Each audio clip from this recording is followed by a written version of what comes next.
Sunday service on a roll. Sunday service on a roll. Sunday service on a roll. Message. And let's get into it. We're gonna walk them through this thing. We're gonna walk them through this thing, Minister Jew, for real. No problem. Let's do it. Walk. Let's start the walk. Man, imagination and visualization techniques. Mm-hmm. Let the family know how important imagination is in manifesting. I always like to say that the imagination is the vehicle and emotion is the fuel. Here we go. And so you can't get to where you're going without either. Mm-hmm.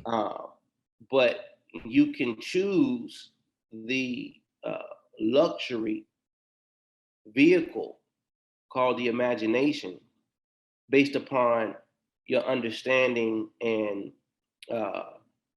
knowledge of how it works, right? You can be driving a hoopty, or you can be driving a Benz, and that's totally up to you and how much you understand. Both of them can get you where you're going, but one may take you a little longer than the other, right? Or one may not be as trustworthy as the other. So the more information that you have on the imagination, the stronger that vehicle becomes, the more reliable that vehicle becomes. And so what I do is I like to work on something that I call cognitive spirituality, right? Where I'm not guessing. I don't want to guess. I don't want to have to work up a philosophy that may let me down because I didn't have enough information. So what I do is I study this thing. I study the doctors, right? Mm-hmm. I go to the people who are doing the case studies with thousands and thousands of people. Right. And then from there, based upon the data that is being spit back out through these case studies, mm-hmm. It empowers you to practice things subjectively, where your left brain doesn't have to get in the way. Mm-hmm. Because when you don't have enough facts about something, the brain is a very, very, very tricky thing. If you don't have enough facts about what you're doing, the left brain will come online and say, man, you're crazy. Yep. That's not a fact, right? And so in order to get the left brain to participate in a right brain function like visualization, mm-hmm. you have to feed it enough information to quiet it, to keep it at bay. So it says, so it can't get in the way. It says, oh, you know what? No, that happened. I really read that. That's a fact in that case study. So let me give you guys an example. They had these men come into one case study, and they told them they had two subjects. They had first subjects actually have weights, that they were lifting. The other group had no weights. They told them, we just want you to visualize yourself lifting the weights. They never physically picked up no weights. Yeah. Right? They went through like a 4-week case study where these men would come in for 20-minute sessions, visualizing that they were lifting the weights. And at the end of the 4 weeks, what the researchers found blew their mind. All of the men who did the visual work, visualizing lifting the weights, imagining lifting the weights, mm-hmm. their muscle mass grew by 35%. Mm-hmm. And they never physically picked up any weights. Right. It's a fact. Yep. I'm not trying to make anybody believe nothing. You can go Google it, read it yourself, right? Mm-hmm. What's another one?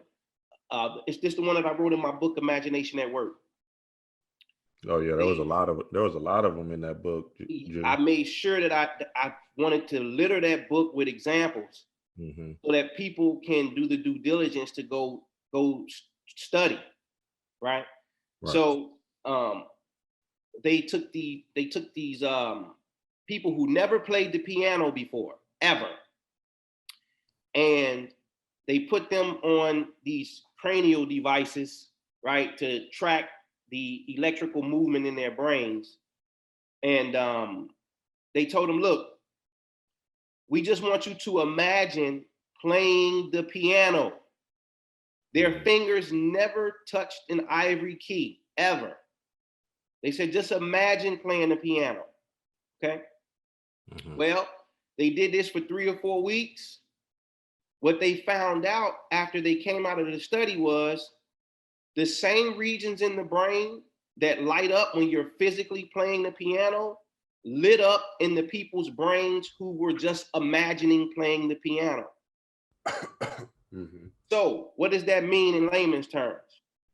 The brain cannot tell the difference between what's imagined versus what's going on in real life, or quote unquote real life. Because when you start going down this quantum rabbit hole, you realize that two different things can both be facts at the same time and be juxtaposed to one another. So, in other words, there's really no such thing as objective reality. Might sound absurd to somebody who hasn't studied the field of quantum physics. But you start studying superposition and all these other phenomenons, you learn that it's the appropriation of things mentally that changes outcomes, whether it's a fact or not. You can literally bend facts. Yeah. I've seen it over and over and over and over again through my practice, through people who practice with me, and through some notable people in the mainstream world that do it all the time. But the imagination, without it, there's nothing that can exist in this world. And I mean absolutely nothing. The first television, the first refrigerator, the first car, the first airplane, the first computer, I don't care what it is, the first cell phone, the very first model that came into production had to come out of somebody's imagination, because prior to that, there was no model.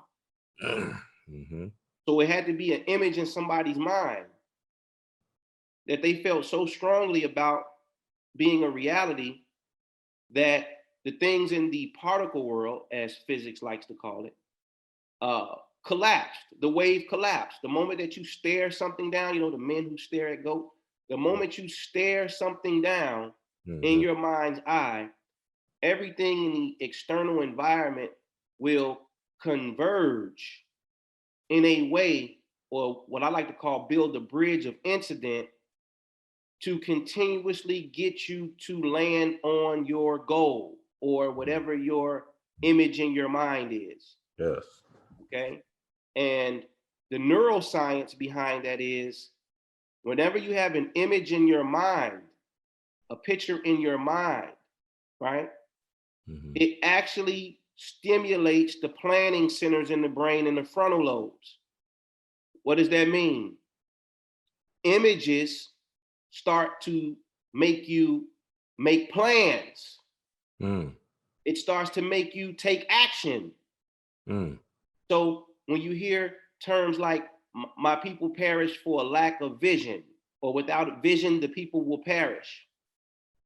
See, if you don't have anything to work on mentally, if you have no vision, no image in your mind, then your monkey brain is running you. That's another term. It's called the default mode network. When you don't have a plan or a goal or a firm desire on something, then you have this network in your brain that tends to keep your attention scattered all over the place. So once you become focused with an idea or a vision or an image, then the planning brain comes online, and then all of a sudden you wake up in the morning inspired to do things different.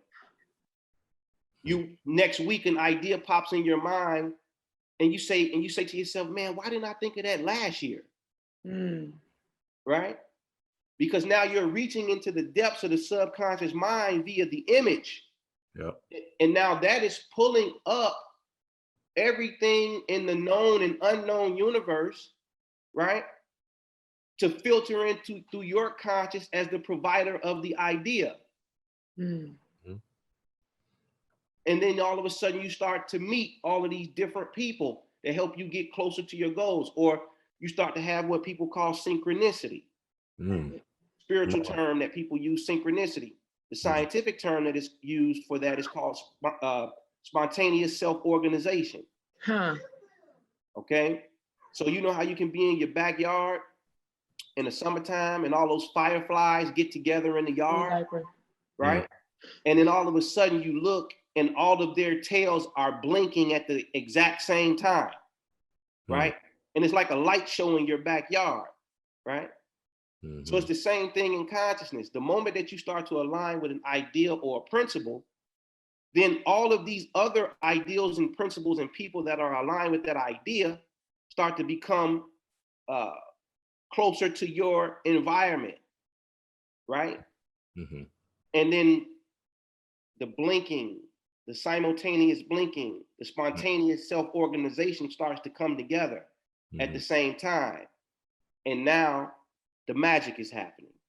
The manifestation is happening. And then you turn around and you look back 3-4 months down the line, you be like, damn, I accomplished that goal. Yep. God damn, powerful. Yes. There you go, Minister Jew. All right, that's our show. Shit. Babe, let me get in there.